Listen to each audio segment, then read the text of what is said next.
launching side by side, an explosive sign of a 2-week exercise. 3 nations training together with one common target. The ability to coordinate fires for one another, the ability to communicate together, the ability to share information about and on a battlefield, those are the things that are the real goals. Over the past 2 weeks, Australian soldiers have been training alongside their American and Japanese counterparts in the annual exercise Southern Jackaroo, war games carried out at Mount Bundy, 100 kilometres south of Darwin. They're attacking static targets in a live fire scenario under pretty stringent safety supervision to make sure the exercise is safe. Japanese soldiers training with Americans and Australians on top-end soil.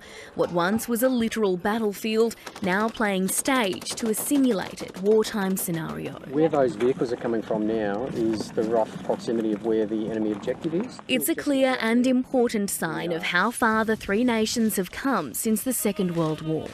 I think the fact that both the US and Japanese elements have gone through 2 weeks of quarantine to get here. They've been out on the range now for an extended period, and then they'll go through 2 weeks of quarantine when they return home. That speaks volumes of the importance of this security partnership.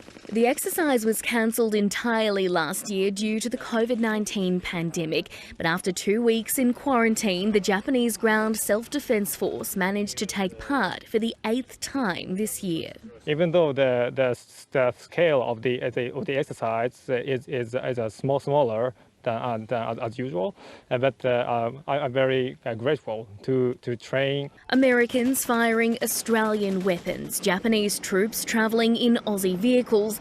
The aim is to learn how each defence force works. In the case of the very real possibility, they'll have to work together on a battlefield. On top of the safety challenges that come with a live firing exercise, these 3 nations are coming together from 3 completely different backgrounds. They all have different procedures, cultures and languages, forcing them to adapt and learn quickly in a very realistic war-like scenario. There's been some learning along the way in terms of learning each other's tactics and understanding equipment capabilities, and obviously some cultural and language barriers to overcome, but that's why we train, because when we need to do this for real, it's important that we're not doing it for the first time. While the 3 nations hailed the exercise a success, it wasn't without its hiccups. The environment here is very different. There is no doubt about it. And I've heard a number of Americans in particular comment on the size of the snakes they've seen out here. Vegemite posing some problems too. Don't make the rookie mistake of trying to put too much on at once and you'll be okay. That's taken a bit of practice. Yeah, you know, it's a little bit of training. And training they've done plenty of. In just one day, the group fired 250 rounds of artillery, 400 mortars and a handful of javelins. So we use that to destroy any armored targets that are out there. Maybe not too much on the specifics, but there's a big boom at the end. And hopefully they're no longer there. I just ask you all to wear eyes and enjoy the show.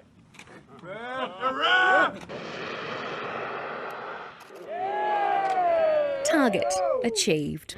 Melissa McKay, ABC News, Mount Bundy.